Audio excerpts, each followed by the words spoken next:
All right, in this video we're going to walk through example 2. It's a partial proof in that you have some of the reasons, you have some of the statements, some are missing, and you still need to supply the reasons. So let's look at what we're given. We're given that line M is perpendicular to N. I have the box there. That angle 3 and angle 4 are complementary. That means the sum of their measures equals 90 degrees. And we want to prove that angle 5 is congruent to angle 6. Okay? So let's start. Your number one reason is always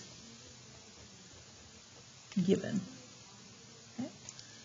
Our next statement says that the measure of angle 6 plus the measure of angle 3 equals a right angle. And that's true because these lines are perpendicular, and perpendicular lines form right angles. So the reason we know this is true is we are applying the definition of perpendicular. And that's shorthand for perpendicular. That's the symbol for perpendicular lines. Okay? Now, if they form a right angle, then that means that their measures are going to add up to 90 degrees. How do we know that's true? That's based off of the definition of right angles. All right angles measure 90 degrees. Okay. Our next statement says the measure of angle 3 plus the measure of angle 4 equals 90 degrees. Well, we know that's true because up here we're told that angle 3 and angle 4 are complementary. So we are applying the definition of complementary angles. And again, I'm going to use some abbreviations and symbols. All right.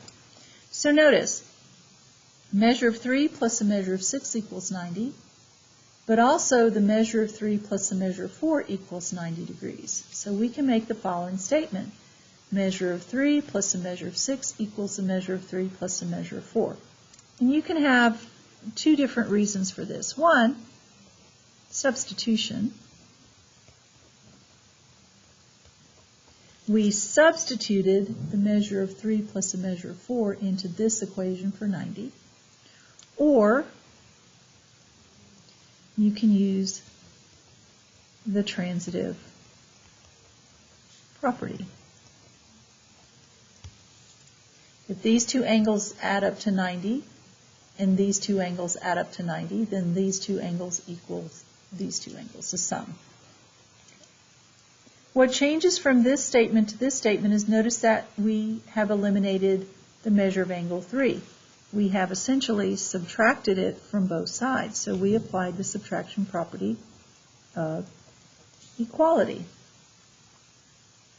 Now that we know their measures are the same, we can say that the angles are congruent because of the definition of congruency.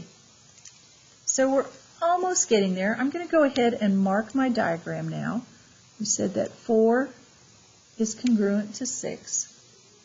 Okay? Somehow we need to tie 5 in. But notice here,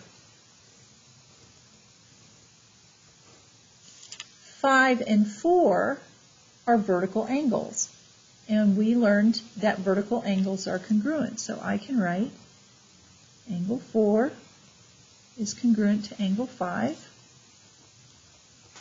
vertical angles. And now notice I have 6 is congruent to 4, 4 is congruent to 5, so now we can write that 6 is congruent to 5 using the transitive property. Okay. So, one clarification I want to make. Typically, substitution can be used instead of transitive.